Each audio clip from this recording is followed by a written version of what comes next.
In the early 16th century, India was a land of immense diversity, divided into several powerful kingdoms and sultanates, each vying for supremacy.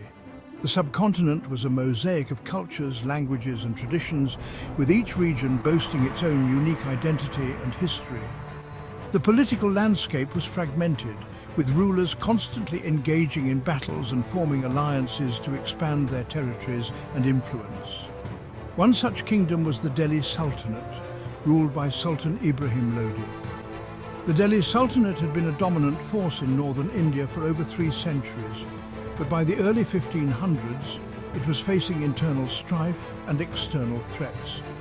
Sultan Ibrahim Lodi, the last ruler of the Lodi dynasty, was known for his autocratic rule and faced significant opposition from within his own court.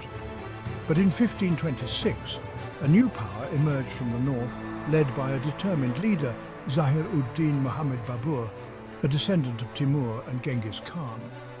Babur, a prince from the Fergana Valley in present-day Uzbekistan, had long harbored ambitions of establishing a vast empire.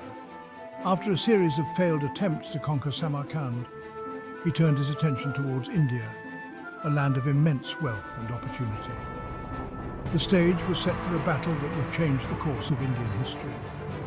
Babur's journey to India was fraught with challenges, but his determination and strategic acumen would soon pay off. The First Battle of Panipat, fought on April 21st, 1526, was not just a clash of armies, but a turning point that led to the establishment of the Mughal Empire. Babur, though leading a much smaller force, brought with him a secret weapon-advanced tactics and the use of artillery. His army, though outnumbered, was well-trained and highly motivated. Babur had spent years perfecting his military strategies, drawing inspiration from the great conquerors of the past. He understood the importance of innovation and adaptability in warfare. Facing him was Ibrahim Lodi, with an army far larger, yet ill-prepared for what was to come. Lodi's forces were vast, but they lacked the cohesion and discipline that characterized Babur's troops. The Sultan's reliance on traditional methods of warfare would prove to be his downfall. Babur's army consisted of around 12,000 men, but his strategic brilliance made up for the disparity in numbers. He had a clear vision of how to leverage his strengths and exploit his enemy's weaknesses. Babur's leadership was marked by a deep understanding of the art of war, and he was able to inspire his men to fight with unparalleled courage and determination.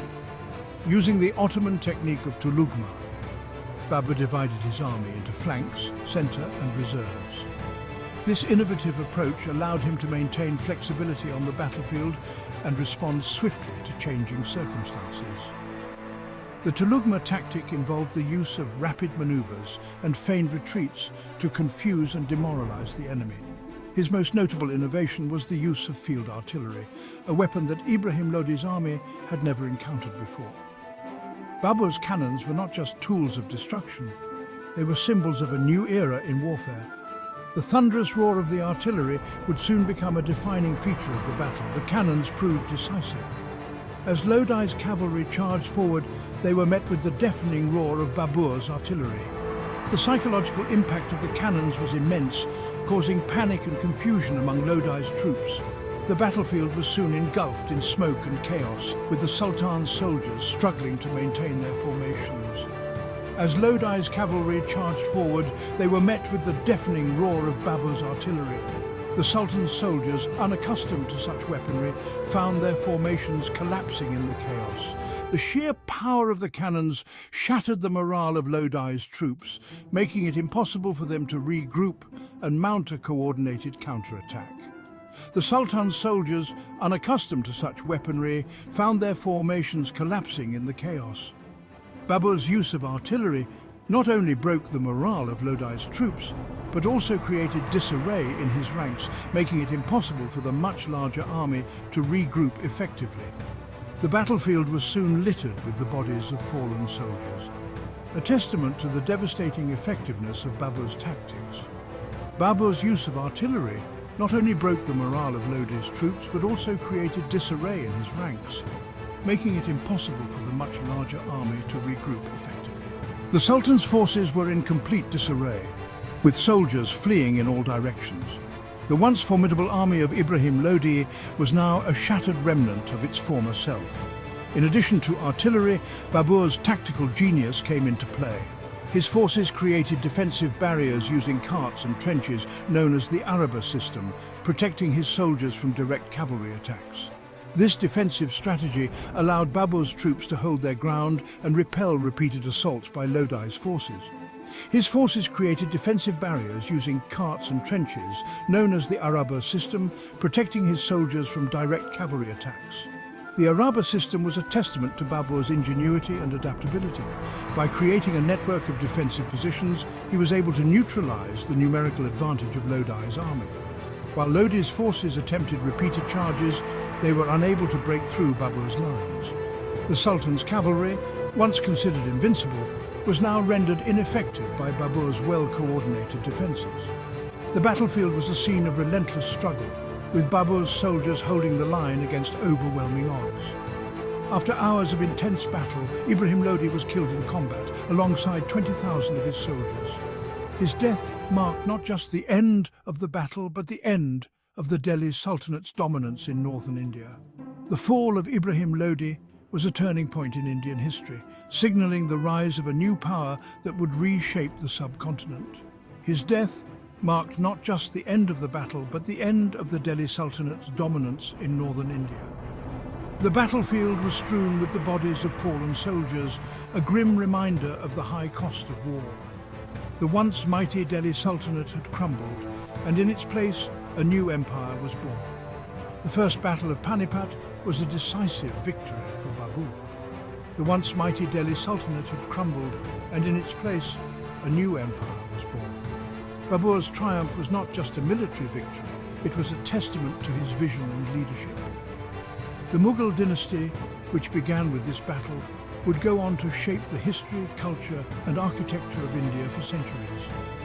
The once mighty Delhi Sultanate had crumbled, and in its place a new empire was born. The Mughal dynasty, which began with this battle, would go on to shape the history, culture, and architecture of India for centuries. Babur's victory at Panipat was the beginning of a new era, one that would see the rise of one of the most powerful and influential empires in the world. The Mughal dynasty, which began with this battle, would go on to shape the history, culture, and architecture of India for centuries.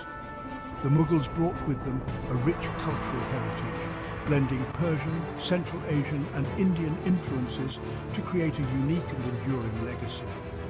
The architectural marvels of the Mughal era, such as the Taj Mahal and the Red Fort, stand as testaments to their artistic and engineering prowess. This victory was not just about territorial conquest, it marked the beginning of a new era in Indian history.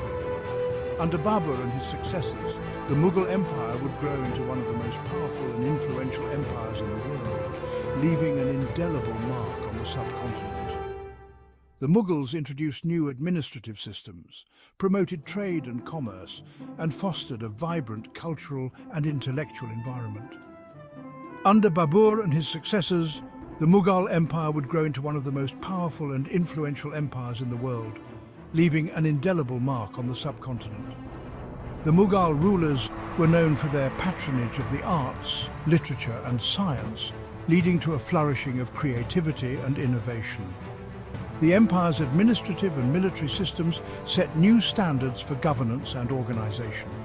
First Battle of Panipat, 1526. The birth of the Mughal Empire. The legacy of the First Battle of Panipat endures to this day, as it marked the beginning of a new chapter in the history of India.